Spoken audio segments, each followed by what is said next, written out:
बंधुओं नमस्कार।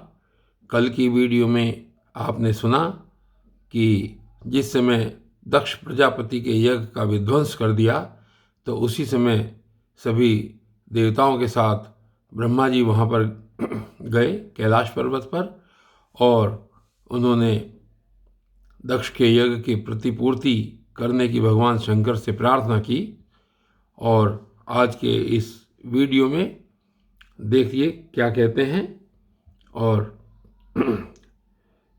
मैत्रेय जी कहते हैं कि महाबाहो विदुर जी, ब्रह्मा जी के इस प्रकार प्रार्थना करने पर भगवान शंकर ने प्रसन्नतापूर्वक हंसते हुए उनसे कहा, सुनिए उनसे क्या कहा ब्रह्मा जी से। श्री महादेव जी ने कहा कि प्रजापति भगवान जी, माया से मोहित हुए दक्ष जैसे ना समझो के अपराध की न तो मैं चर्चा करता हूँ और न याद ही। मैंने तो केवल थोड़ा सा सावधान करने के लिए ही उन्हें थोड़ा सा दंड दिया। दक्ष प्रजापति का सिर जल गया है, इसलिए उनके बकरे का सिर लगा दिया जाए। भगदेव मित्र देवता के नेत्रों से अपना यज्ञ भाग देखें। पूछा पिसा हुआ अन्न खाने वाले हैं, वे उसे यजमान के दांतों से भक्षण करें तथा अन्य सब देवताओं के अंग प्रत्यंग भी स्वस्थ हो जाएं, क्योंकि उन्होंने यज्ञ से बचे हुए पदार्थों को मेरा भाग निश्चित किया है। अध्वर्यु आदि यज्ञिकों से जिनकी भुजाएं टूट गई हैं, वे अश्विनी कुमारों की भुजाओं से, और जिनके हाथ नष्ट हो गए हैं वे पूषा के हाथों से काम करें तथा भृगुज के बकरे की सी दाढ़ मूछे उगाएं। श्री मैत्रेय जी कहते हैं, वत्स विदुर, तब भगवान शंकर के वचन सुनकर सब लोग प्रसन्न चित्त से धन्य धन्य कहने लगे। फिर सभी देवता और ऋषियों ने महादेव जी से दक्ष की यज्ञशाला में पधारने की प्रार्थना की और तब वे उन्हें तथा ब्रह्मा जी को साथ लेकर वहाँ गए। वहाँ जैसा जैसा भगवान शंकर ने कहा था उसी प्रकार सब कार्य करके उन्होंने दक्ष की धड़ से यज्ञ पशु का सिर जोड़ दिया। सिर जुड़ जाने पर रुद्रदेव की दृष्टि पड़ते ही दक्ष तत्काल सोकर जागने के समान जी उठे और अपने सामने भगवान शिव को देखा। दक्ष का शंकर द्रोह की कालिमा से कलुषित हृदय उनका दर्शन करने से शरतकालीन सरोवर के समान स्वच्छ हो गया। उन्होंने महादेव जी की स्तुति करनी चाहिए, किंतु अपनी मरी हुई बेटी सती का स्मरण आने से स्नेह और उत्कंठा के कारण उनके नेत्रों में आंसू भर आए। उनके मुख से शब्द न निकल सका। प्रेम से विह्वल परम बुद्धिमान प्रजापति ने जैसे तैसे अपने हृदय के आवेग को रोककर विशुद्ध भाव से भगवान शिव की स्तुति करनी आरंभ की। और दक्ष ने कहा, भगवान, मैंने आपका अपराध किया था, किंतु आपने उसके बदले में मुझे दंड के द्वारा शिक्षा देकर बड़ा ही अनुग्रह किया है। अहो, आप और श्री हरि तो आचारहीन नाम मात्र के ब्राह्मण की भी उपेक्षा नहीं करते, फिर हम जैसे यज्ञ याग आदि करने वालों को क्यों भूलेंगे। विभो, आपने ब्रह्मा होकर सबसे पहले आत्म तत्व की रक्षा के लिए अपने मुख से विद्या तप और व्रत आदि के धारण करने वाले ब्राह्मणों को उत्पन्न किया था। जैसे चरवाहा लाठी लेकर गौओं की रक्षा करता है, उसी प्रकार आप उन ब्राह्मणों की सब विपत्तियों से रक्षा करते हैं। मैं आपके तत्व को नहीं जानता था, इसी से मैंने भरी सभा में आपको अपने वाग बाणों से भेदा था, किंतु आपने मेरे उस अपराध का कोई विचार नहीं किया। मैं तो आप जैसे पूज्यतम महानुभावों का अपराध करने के कारण नरकादि नीच लोकों में गिरने वाला था, परंतु आपने अपनी करुणा भरी दृष्टि से मुझे उबार लिया। अब भी आपको प्रसन्न करने योग्य मुझ में कोई गुण नहीं है, बस आप ही अपने उदारतापूर्ण बर्ताव से मुझ पर प्रसन्न हों। श्री मैत्रेय जी कहते हैं, आशुतोष शंकर से इस प्रकार अपना अपराध क्षमा कराकर दक्ष ने ब्रह्मा जी के कहने पर उपाध्याय ऋत्विज आदि की सहायता से यज्ञ कार्य आरंभ किया। तब ब्राह्मणों ने यज्ञ संपन्न करने के उद्देश्य से रुद्रगण संबंधी भूत पिशाचों के संसर्ग जनित दोष की शांति के लिए 3 पात्रों में विष्णु भगवान के लिए तैयार किया हुआ पुरोडाश नामक चरु का हवन किया। विदुर जी, उस हवि को हाथ में लेकर खड़े हुए अध्वर्यु के साथ यजमान दक्ष ने जो ही विशुद्ध चित्त से श्री हरि का ध्यान किया, त्यों ही सहसा भगवान वहां पर प्रकट हो गए। बृहत एवं रथंतर नामक साम श्रोत्र जिनके पंख हैं, उन गरुड़ जी के द्वारा समीप लाए हुए भगवान ने 10 दिशाओं को प्रकाशित करती हुई अपनी अंग कांति से सब देवताओं का तेज हर लिया। उनके सामने सबकी कांति फीकी पड़ गई। उनका श्याम वर्ण था, कमर में स्वर्ण की करधनी तथा पीताम्बर सुशोभित थे। सिर पर सूर्य के समान देदीप्यमान मुकुट था। मुख कमल भवनों के समान नीली अलकावली और कांतिमय कुंडलों से शोभायमान था। उनके स्वर्णमय आभूषणों से विभूषित 8 भुजाएं थी, जो भक्तों की रक्षा के लिए सदा उद्यत रहती थी। 8 भुजाओं में वे शंख, पद्म, चक्र, बाण, धनुष, गदा, खड़ग और ढाल लिए हुए थे तथा इन सब आयुधों के कारण वे फूले हुए कनेर के वृक्ष के समान जान पड़ते थे। प्रभु के हृदय में श्रीवत्स का चिन्ह था और सुंदर वनमाला सुशोभित थी। वे अपने उदार हास और लीलामय कटाक्ष से सारे संसार को आनंद मग्न कर रहे थे। पार्षदगण दोनों ओर राजहंस के समान सफेद पंखे और चंवर डुला रहे थे। भगवान के मस्तक पर चंद्रमा के समान शुभ्र छत्र शोभा दे रहा था। भगवान पधारे हैं यह देखकर इंद्र, ब्रह्मा और महादेव जी आदि देवेश्वरों सहित समस्त देवता, गंधर्व और ऋषि आदि ने सहसा खड़े होकर उन्हें प्रणाम किया। उनके तेज से सबकी कांति फीकी पड़ गई, जीवा लड़खड़ाने लगी। वे सब के सब सक पका गए और मस्तक पर अंजलि बांधकर भगवान के सामने खड़े हो गए। और यद्यपि भगवान की महिमा तक ब्रह्मा आदि की भी मति नहीं पहुंच पाती, तो भी भक्तों पर कृपा करने के लिए दिव्य रूप में प्रकट हुए श्री हरि की वे अपनी अपनी बुद्धि के अनुसार स्तुति करने लगे। सबसे पहले प्रजापति दक्ष एक उत्तम पात्र में पूजन की सामग्री ले सुनंदादि पार्षदों से घिरे हुए प्रजापतियों के परम गुरु भगवान यज्ञेश्वर के पास गए और अति आनंदित और विनीत भाव से हाथ जोड़कर प्रार्थना करते हुए प्रभु के शरणापन्न हुए। और दक्ष ने कहा, भगवान अपने स्वरूप में आप बुद्धि की जागृत आदि संपूर्ण अवस्थाओं से रहित, शुद्ध, चिन्मय, भेद रहित, अतएव निर्भय हैं। आप माया का तिरस्कार करके स्वतंत्र रूप से विराजमान हैं। तथापि जब माया से ही जीव भाव को स्वीकार कर उसी माया में स्थित हो जाते हैं, तब अज्ञानी से दिखने लगते हैं। और ऋत्विज ने कहा, उपाधि रहित प्रभु, भगवान रुद्र के प्रधान अनुचर दंडीश्वर के श्राप के कारण हमारी बुद्धि केवल कर्म कांड में ही फंसी हुई है। अतएव हम आपके तत्व को नहीं जानते। जिसके लिए इस कर्म का यही देवता है, ऐसी व्यवस्था की गई है, उस धर्म प्रवृत्ति के प्रयोजक वेद त्रयी से प्रतिपादित यज्ञ को ही हम आपका स्वरूप समझते हैं। और जो अन्य सदस्य थे, उन सदस्यों ने कहा, जीवों को आश्रय देने वाले प्रभु, जो अनेक प्रकार के क्लेशों के कारण अत्यंत दुर्गम है, जिसमें काल रूप भयंकर सर्पताक में बैठा हुआ है, द्वंद रूप अनेकों गड्ढे हैं, दुर्जन रूप जंगली जीवों का भय है तथा शोक रूप दावानल धधक रहा है। ऐसे विश्राम स्थल से रहित संसार मार्ग में जो अज्ञानी जीव कामनाओं से पीड़ित होकर विषय रूप मृत तृष्णा जल के लिए देह गे का भारी बोझा सिर पर लिए जा रहे हैं, वे भला आपके चरण कमलों की शरण में कब आने लगे। रुद्र ने कहा, वरदायक प्रभो, आपके उत्तम चरण इस संसार में सकाम पुरुषों को संपूर्ण पुरुषार्थों की प्राप्ति कराने वाले हैं, और जिन्हें किसी भी वस्तु की कामना नहीं है, वे निष्काम मुनिजन भी उनका आदरपूर्वक पूजन करते हैं। उनमें चित्त लगा रहने के कारण यदि अज्ञानी लोग मुझे आचार भ्रष्ट कहते हैं, तो कहें, आपके परम अनुग्रह से मैं उनके कहने सुनने का कोई विचार नहीं करता। इसके उपरांत भृगु जी ने कहा, आपकी गहन माया से आत्मज्ञान लुप्त हो जाने के कारण जो अज्ञान निद्रा में सोए हुए हैं, वे ब्रह्मादि देहधारी आत्मज्ञान में उपयोगी आपके तत्व को अभी तक नहीं जान सके। ऐसे होने पर भी आप अपने शरणागत भक्तों के तो आत्मा और सूरज हैं, अतः आप मुझ पर प्रसन्न होइए।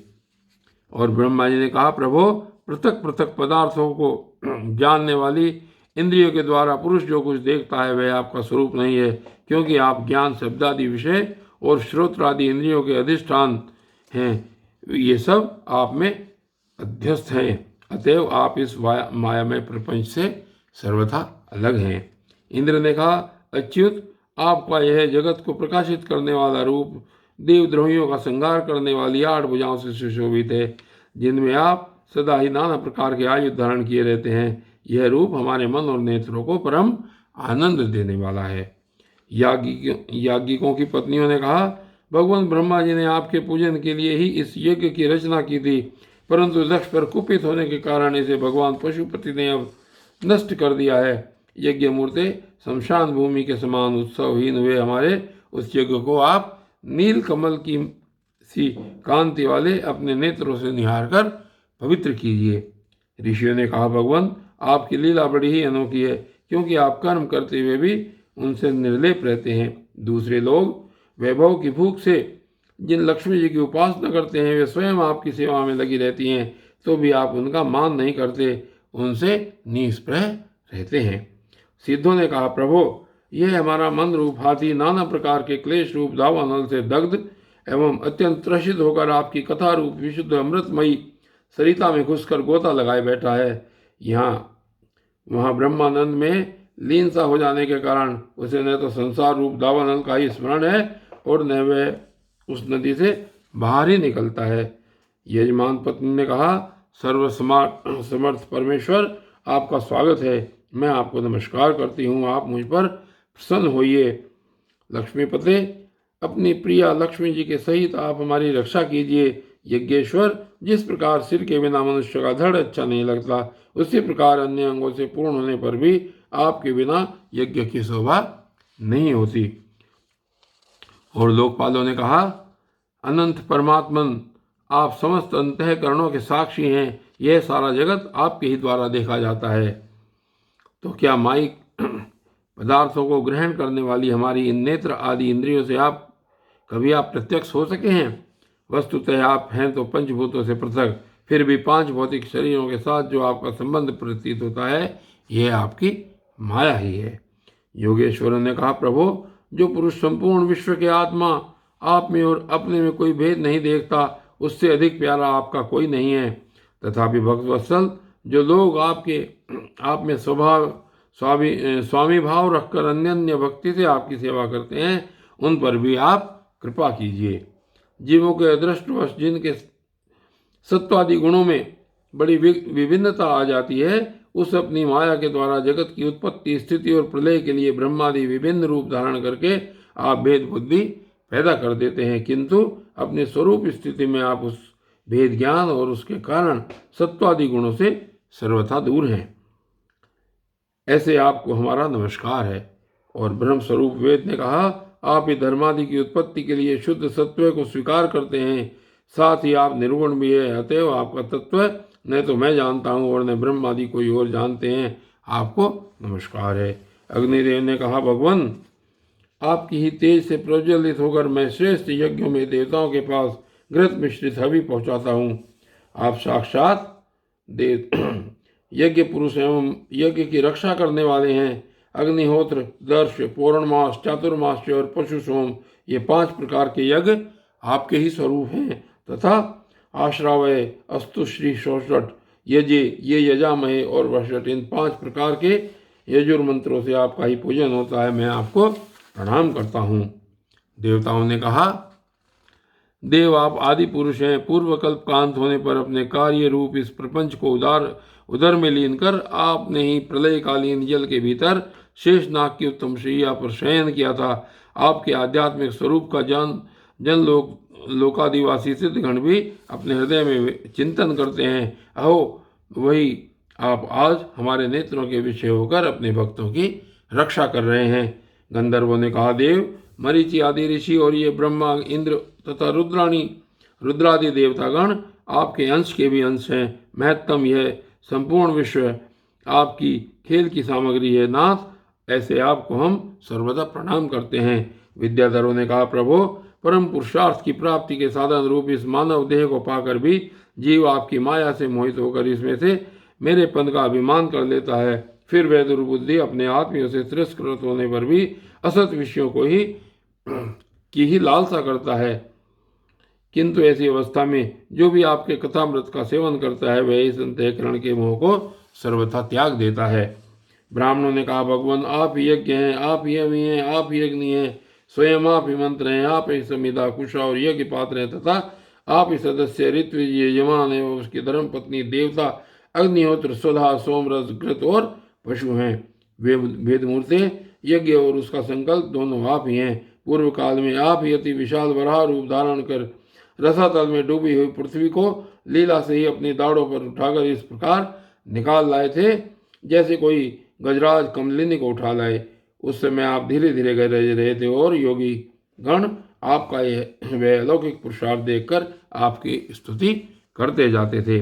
यज्ञेश्वर, जब लोग आपके नाम का कीर्तन करते हैं तब यज्ञ के सारे विघ्न नष्ट हो जाते हैं। हमारा यह यज्ञ स्वरूप सत्कर्म नष्ट हो गया था, अतः हम आपके दर्शनों की इच्छा कर रहे थे। अब आप हम पर प्रसन्न होइए, आपको नमस्कार है। श्री मैत्रेय जी कहते हैं, भैया विदुर, जब इस प्रकार सब लोग यज्ञ रक्षक भगवान ऋषिकेश की स्तुति करने लगे, तब परम चतुर दक्ष ने रुद्र पार्षद वीरभद्र के ध्वंस किए हुए यज्ञ को फिर आरंभ किया। सर्वांतर्यामी श्री हरियों तो सभी के भागों के भोक्ता हैं, तथापि त्रिकपाल पुरोडाश रूप अपने भाग से और भी प्रसन्न होकर उन्होंने दक्ष को संबोधन करके कहा। श्री भगवान ने कहा, जगत का परम कारण मैं ही ब्रह्मा और महादेव हूँ। मैं सबका आत्मा, ईश्वर और साक्षी हूँ तथा स्वयं प्रकाश और उपाधि शून्य हूँ। विप्रवर, अपनी त्रिगुणात्मिका माया को स्वीकार करके मैं ही जगत की रचना, पालन और संहार करता हूँ, और मैंने उन कर्मों के अनुरूप ब्रह्मा, विष्णु और शंकर ये नाम धारण किए हैं। ऐसा जो भेद रहित विशुद्ध पर ब्रह्म स्वरूप में हूँ, उसी में अज्ञानी पुरुष ब्रह्मा, रुद्र तथा अन्य समस्त जीवों को विभिन्न रूप से देखता है। जिस प्रकार मनुष्य अपने सिर, हाथ आदि अंगों में ये मुझसे भिन्न है ऐसी बुद्धि कभी नहीं करता, उसी प्रकार मेरा भक्त प्राणी मात्र को मुझसे भिन्न नहीं देखता। ब्रह्मन, हम ब्रह्मा, विष्णु और महेश्वर तीनों स्वरूप थे एक ही हैं, और हम संपूर्ण जीव रूप हैं। अतः हम में कुछ भी भेद नहीं दिखता। वही जो हम में कुछ भी भेद नहीं देखता, वही शांति प्राप्त करता है। श्री मैत्रेय जी कहते हैं, भगवान के इस प्रकार आज्ञा देने पर प्रजापतियों के नायक दक्ष ने उनका त्रिकपाल यज्ञ के द्वारा पूजन करके फिर अंगभूत और प्रधान दोनों प्रकार के यज्ञों से अन्य सब देवताओं का अर्चन किया। फिर एकाग्रचित हो भगवान शंकर को यज्ञ शेष रूप उनके भाग से यजन किया तथा समाप्ति में किए जाने वाले उद्वसान नामक कर्म से अन्य सोमपाई एवं दूसरे देवताओं का यजन कर यज्ञ का उपसंहार किया, और अंत में ऋतिजों के सहित अवभृत स्नान किया। फिर जिन्हें अपने पुरुषार्थ से इस प्रकार की सिद्धियां प्राप्त थी, उन दक्ष प्रजापति को तुम्हारी सदा धर्म में बुद्धि रहे ऐसा आशीर्वाद देकर सब देवता स्वर्गलोक को चले गए। विदुर जी, सुना है कि दक्ष तथा सती जी ने इस प्रकार अपना पूर्व शरीर त्याग कर फिर हिमालय की पत्नी मैना के गर्भ से जन्म लिया था। जिस प्रकार प्रलय काल में लीन हुई शक्ति सृष्टि के आरंभ में फिर ईश्वर का ही आश्रय लेती है, उसी प्रकार अनन्य प्राण श्री अंबिका जी ने भी उस जन्म में भी अपने एकमात्र आश्रय और प्रियतम भगवान शंकर को ही वर्ण किया। विदुर जी, दक्ष यज्ञ का विध्वंस करने वाले भगवान शिव का यह चरित्र मैंने बृहस्पति जी के शिष्य परम भागवत उद्धव जी के मुख से सुना था। कुरुनंदन, श्री महादेव जी का यह पावन चरित्र यश और आयु को बढ़ाने वाला है तथा पाप पुंज को नष्ट करने वाला है। जो पुरुष भक्ति भाव से इसका नित्य प्रति श्रवण और कीर्तन करता है, वह अपनी पाप राशि का नाश कर देता है। और बंधुओं, आज की इस वीडियो में बस इतना ही। आगे की वीडियो में देखेंगे कल क्या होगा। तब तक के लिए धन्यवाद।